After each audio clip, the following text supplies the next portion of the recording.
ओम नमो भगवते वासुदेवाय। प्यारे भक्तों, हम श्रीमद् भगवद गीता का 5वां अध्याय कर्म योग का श्रवण कर रहे हैं। श्लोक संख्या 16 में हमने श्रवण किया था कि जब किसी को ज्ञान हो जाता है या उस व्यक्ति का ज्ञान प्रबुद्ध हो जाता है तो उससे अविद्या का नाश स्वयं हो जाता है और सारी चीज़ें ज्ञान में ही उसे प्रकट होती हैं।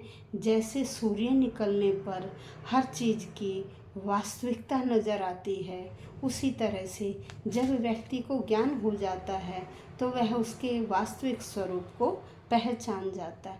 तो ये आइए आज हम श्लोक संख्या 17 का श्रवण करेंगे। श्लोक संख्या 17 में भगवान कहते हैं कि जब मन और बुद्धि लगते हैं तो वहाँ स्वयं ही जीव का स्वभाव भी लग जाता है। जहाँ मन बुद्धि कार्य में लगते हैं वहाँ स्वयं ही जीव अपने आप लग जाता है। और जब मन बुद्धि परमात्मा में लग जाते हैं तो उस व्यक्ति का ध्यान परमात्मा की ओर हो जाता है। जब ध्यान परमात्मा की तरफ हो जाता है तो व्यक्ति का अहम धीरे धीरे खत्म होने लग जाता है, क्योंकि जितने भी विकार हैं वह अहम भाव से ही उत्पन्न होते हैं। जब अहम भाव हमारा मिट जाता है तो पाप ताप आदि सब अपने आप ही मिट जाते हैं और साधक साधन में और साधन साध्य में विलीन हो जाता है। फिर परमात्मा के सिवाय कोई भी सत्ता उसे दिखाई नहीं देती है। वह हर काल और हर घड़ी में परमात्मा तत्व को ही देखता है। वह उससे अपने आप को अभिन्न नहीं देखता है।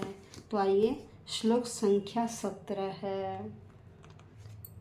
तद बुद्धयः तदात्मानः तन्निष्ठास्तत्परायणाः गच्छन्त्य पुनरावृत्ति में ज्ञान निर्धूत कल्मषा।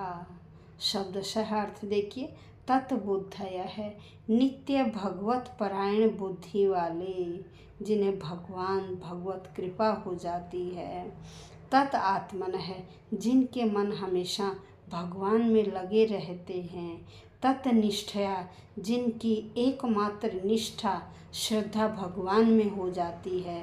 तत्परायणः जिन्होंने भगवान की शरण ले ली है। गच्छन्ति वह भगवान को पहुँच जाते हैं, भगवान की शरण में चले जाते हैं। अपुनः आवृत्ति मुक्ति को ज्ञान के द्वारा निर्धूत शुद्ध किया जाता है। मुक्ति ज्ञान के द्वारा शुद्ध की गई। कल्मषाः जो पाप हैं अविद्या है वह सब ज्ञान के द्वारा शुद्ध कर दिए जाते हैं। यहाँ श्री कृष्ण कह रहे हैं कि जब मनुष्य की बुद्धि मन श्रद्धा तथा शरण सब कुछ भगवान में स्थिर हो जाते हैं तो उस व्यक्ति की जो कलुषित बुद्धि है वह भी दूर हो जाती है और उसे पूर्ण ज्ञान की प्राप्ति हो जाती है। वह व्यक्ति धीरे धीरे मुक्ति के रास्ते की ओर अग्रसर होना शुरू हो जाता है। परम दिव्य जो है वह सत्य श्री कृष्ण भगवान ही है। गीता इसी केंद्र पर टिकी हुई है कि भगवान कृष्ण भगवान है, वही समस्त वेदों का अभिमत है। परम तत्व का अर्थ क्या है? सत्य है। भगवान भी ब्रह्म परमात्मा भगवान के रूप में जानने वाले उस परम सत्य को पहचान जाते हैं और वह भगवान ही परम सत्य की पराकाष्ठा है।